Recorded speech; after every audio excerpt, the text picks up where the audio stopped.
What's up, guys? Thanks for tuning in. My name is Brendan Perlini, current professional hockey player, and from 2016 to 2022 I had one of the best jobs in the world. I played in the NHL. Yep, the National Hockey League, baby. And with that, I played on a few different teams, met a lot of different people along the way, a lot of different players to play with, coaches, management.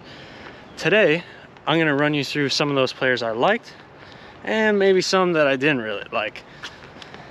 I'm gonna go off an Instagram poll that I put out, and I let people choose who they wanted to hear me talk about. So that being said, let's get into our first guy.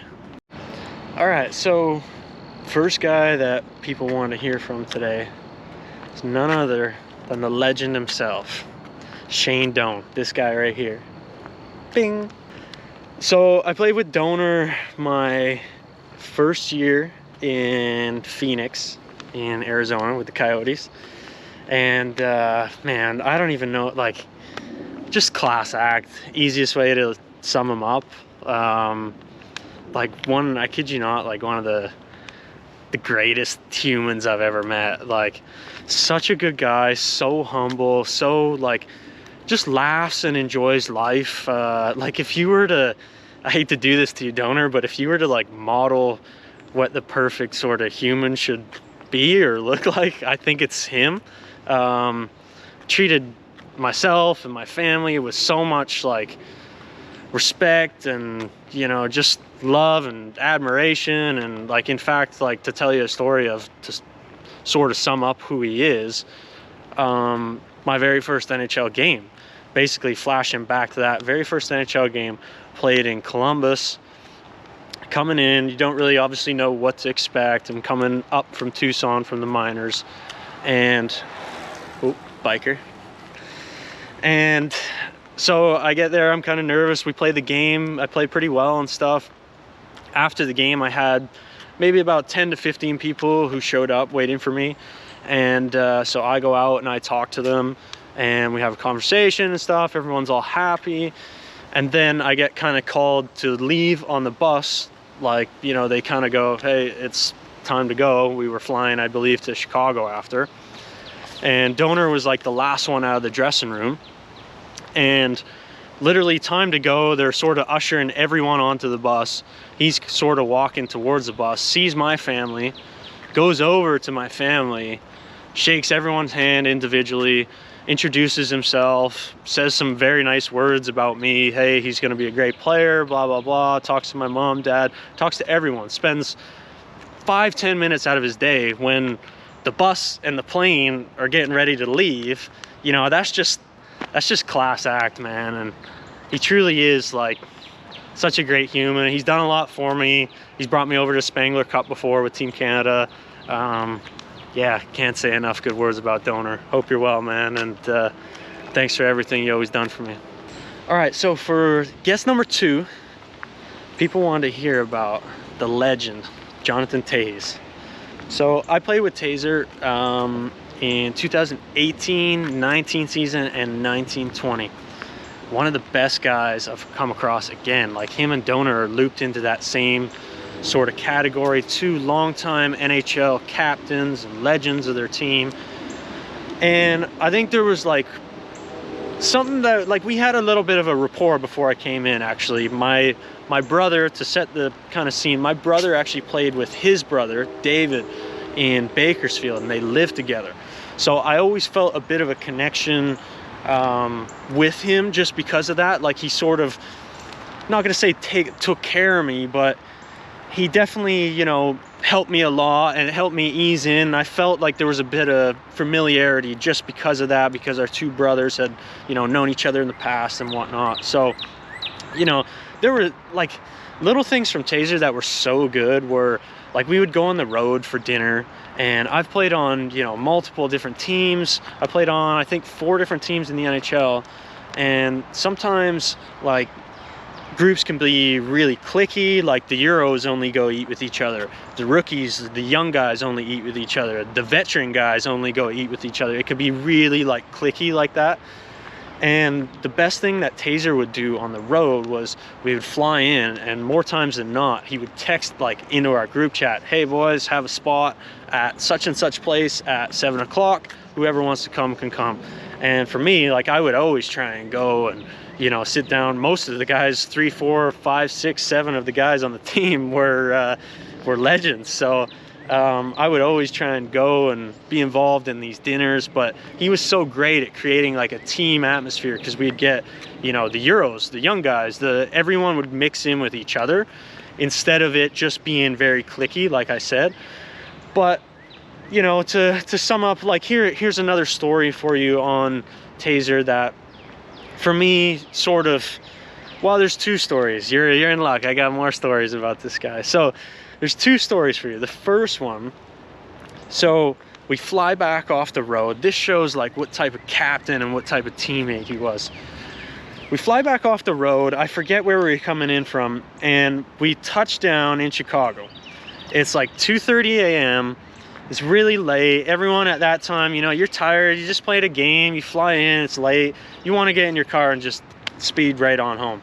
And Taser could tell that I was a bit pissed off after the game and stuff, and he just knew there was something was off about my vibe. So he and you know, I didn't, at that point I felt like I could sort of offer more to the team and whatnot than I was sort of being played or was given. And so we were literally coming down the ramp off of the plane, and he tapped me on the shoulder and said, hey, what's going on? I could tell there's something, you know, you seem pretty upset and stuff. And I said to him basically that you know, I was sort of upset with my position on the team right now, and you know, thought that I could offer more and help the guys more. And so one thing he told me, we're standing on the runway. You know, everyone else is now gone home. We have this conversation for 20 minutes, basically about him saying, hey, stay ready at some point, you know, sort of, don't worry about the coaches, don't worry about management, just stay ready. We're gonna need you at some point, and you're extremely valuable to this team. And to me, when you have a guy who's a 3-time Stanley Cup winner, Olympic gold medalist, all this, telling you that, it's like, wow, unbelievable. Like, he's just completely got me on his side, and I'm rallying, and I'm, you know, for the guys. And immediately I go from pissed off and stuff to being completely for the team and want to do my best for the team and provide in any capacity. So he was so good at like doing that and bringing everyone to sort of together. That's definitely such a good trait as a captain. And then even here's the second story. So I ended up, you know, funny enough, he tells me this, not even 2-3 weeks later, I go on a run. I think I scored like 8 or 9 goals in 6 games or something like that. I had a hat trick playing against the Coyotes, my first time playing against them. And on the 3rd goal, so I got 2, there was about, I think, 2 or 3 minutes left. And the coach sort of put me out there when there was like, I want to say 2 minutes, and I had a shift for about a minute. And the puck like went out of play or something, and there was a minute left. And I came back to the bench and stuff, and then I heard Taser turn around to the coach and say, 11's going back out there, right? And like basically saying, hey, get back on the ice. And the coach kind of looked at him sort of wide-eyed and was like, yeah, Pearls, you're back out again. And so I'll never forget, and I end up scoring the hat-trick goal, you know, one of the highlights of, you know, my career in the NHL. And I'm forever grateful for that, man. Like, you know, for him to see that, tell the coach, hey, piss off, this guy's staying back on the ice. You know, if that doesn't tell you about the type of person he is, I don't know what will. He's just the best. So thanks, Taser, for everything you ever done for me. And hopefully we can catch up one day, man. I'd love to see you again. So this next guy I played with actually 2 times in my NHL career. Once in Phoenix and once in Edmonton. And I'm gonna be completely honest with you, I wasn't a fan. I was not a fan. But, and there is a but, I'm gonna tell you why, how we ended up becoming decent friends, and I learned a lesson in the process. So the guy I'm referring to is Mike Smith, the goalie. I played with him both, like I said, in Edmonton and Arizona. First, I'm going to tell you why I wasn't really a massive fan of him to begin with. When you're young in the NHL coming in, you're sort of tiptoeing around things. You don't really know how stuff works and whatnot, and you're trying to just be sort of cordial and friendly to most guys. He was always a guy, very intimidating guy, but certain little things for me, like walking down the hallway, saying hi to someone, I always think those are like easy traits that people can do. And there was a couple times of doing that, walking down and saying hi to him and getting blanked back. Come to learn that Smitty's a guy who really, you have to earn his respect. He's not gonna just give it to any Joe Blow. So I definitely found that when I got to Edmonton, those were completely flipped. Now I had been in the league 4 or 5 years. You know, I really felt like he had a sense of respect for me. I really didn't feel that sort of, I don't even know really what to call it, but I always felt uneasy sort of around him. Let me give you a little story of why.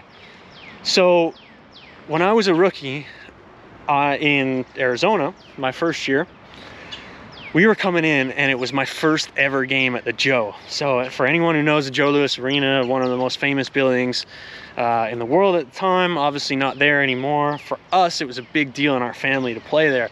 My brother played there in the GLI with Michigan State, won MVP. My dad played there, scored, I believe his first NHL goal. It's always had history within our family. I'm playing there, I think it was like my 4th or 5th game in the NHL, and basically, to sum a long story short up, I come out and warm up. We do the like sort of a 3-lane passing thing, and then we do the breakout. So I'm coming down off the breakout, I get the puck, I go to shoot the puck knuckles, rolls on my blade, boom, I fire one, like I hit him in the head or I dung it right by his ears, like an absolute missile. And you know, you're just young, like I'm not even thinking, right? You're just out there sort of doing your thing. We come in after the warm-up and he absolutely gives it to me in front of the whole team. And you know, rightly so, I guess. I didn't really know, you know, that at the time. I had always just, you kind of don't really think about it. And so he sort of, you know, gives it to me in front of the team, keep your effing shot down, blah, blah, blah. And here's where earlier I said I learned my lesson. So never did I make that mistake again in the NHL, nor in other areas of pro hockey since I played. I'm now always flicking it on net and warm up. But you know, I think as a young guy, you just have to know those things. You know, you have to know how guys warm up and things like that. And when you do something like rip one by the goalie's ears in warm up, it's probably not a good thing. So, yeah, to sum everything up, we got along well in Edmonton. I wasn't a massive fan of him at first, but I wish him nothing but the best, him and his family. You know, we really, I found he had a really good respect for me in Edmonton, and yeah. So the next guy we got on the list that people wanted to hear about, another Chicago guy I played with, Duncan Keith, the legend himself, man. Dunk's one of my favorite guys I play with in the NHL. This guy is an absolute legend. Like, he was an interesting cat, to say the least, and I got along so well with him. Such a great guy.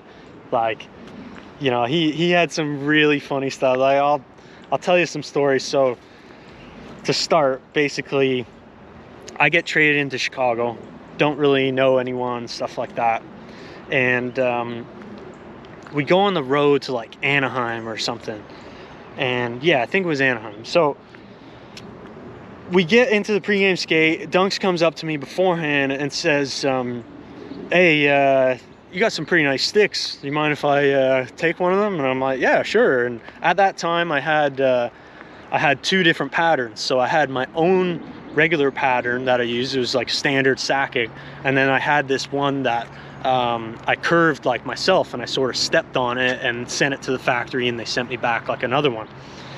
So Dunks, he was like super curious about like all this equipment. Come to find out, you know, how, you know, crazy he is about all this stuff. But Dunk says to me, yeah, I want to take one of these out for pregame skate. And I said, yeah, all right, go ahead. So he takes it out. I see him kind of snapping it around. He's like, oh man, this is nice at the end. He's like, I'm gonna use this tonight if you don't mind. I'm like, dude, do it. So he's all like, you know, happy and stuff. And come to find out, guys tell me some stories that they're like, hey, like, he'll take like all your sticks, and he'll like, he loves, like, he used cane sticks, he used taser sticks, he used every guy. And so sure enough, he goes out in the first period and gets an assist, makes a really nice like slap pass play back door, and I can see he's just like loving this because he's got my stick, and he's sort of like motioning towards me. And so we come in the intermission, and he just so happens to be like walking like right behind me here as we're like walking down the tunnel. And the trainer's name in Chicago is Parchi, and that's his nickname.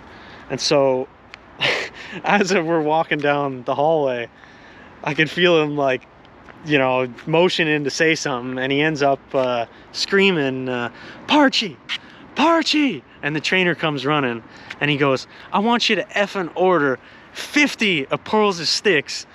And then he kind of looked at me and he gave me a wink, and he's like, don't worry, brother, I got you. And then he goes, and I want 50 of the big curve ones. And right then I kind of knew, I was like, holy cow, like, you know, to have that kind of command to do that is pretty cool. But, you know, I sort of learned about Dunks early that he has some pretty cool things like that. But so this next story I'm going to tell you about Dunks real quick, just to kind of show you, I guess, a little bit more about his personality and stuff, is when we were on the road. So that same trip, we sort of we ended up in Winnipeg. I think like maybe our last stop was in Winnipeg or something like that. And so Dunks ends up, like, we walk back from the pregame skate together, and I go up to, like, we're in the meal room, I go up to get my food, and there was sort of like this pasta bar there, and I ended up grabbing a bowl, put in like, I think it was like gluten-free pasta into this thing, and I put like Alfredo sauce, and I put like Parmesan cheese on it. And you might be thinking, where the hell is this going? But I come down and I put the bowl down on the table, and he's like, where'd you get that? And I'm like, up at there's a pasta bar, like right up there. He's like, no, not the pasta, the bowl. And I'm like, yes, it's up there. And he slams down on the table, gets up, and he goes, you see that? And he's like motioning towards all the other guys. He's like, that's why we traded for this guy. All you effing idiots are eating from plates. I'm gonna go get me a bowl. And he goes and walks off. And it's just like, I thought he was making fun of me. Still to this day, I don't really know, but man, that's why he's just the best. Like, he always had the guys laughing like that. You didn't know if he was joking or dead serious. Most of the time he was dead serious. He's just a beauty of a guy, man. I love him for that stuff. And I have so many other stories about it. Like, always the rumor was, I mean, I can attest to this because I played there. I never saw it personally, but I always heard that he had a storage room on third floor United Center with like over 500 pairs of skates and 1,000 sticks. And his stick rack, like in the back, used to be like old Easton Synergies, Mako, like any old stick that old Warrior Dolomite and stuff. And like, he had a ton of old stuff. All his skates were the old tuck. You had to paint the toe and stuff. Like, he had some really, really cool stuff, man. But just such a great guy, and like always had me laughing. And actually, I'm gonna pop up on the screen right now He signed a stick for me, and look what he wrote on the stick. That just like sums up to his personality. He put, let's bring a cup back to England. He always thought, because I grew up in the UK and I was born in England, I think it's his mom was born in England or from over there, and so he always referred to me and him as the only two British players in the league. He's like, yeah, let's bring a cup back to England, baby, that's our home place. So yeah, good times, and hopefully Dunks, you're doing well, man.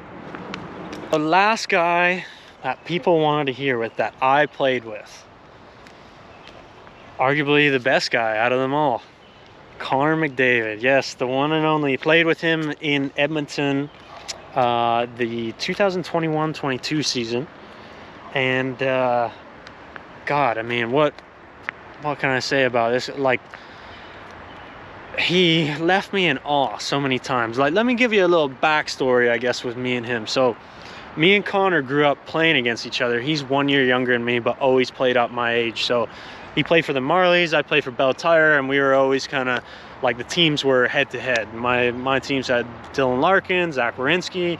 His teams were, you know, himself, Josh Hosang.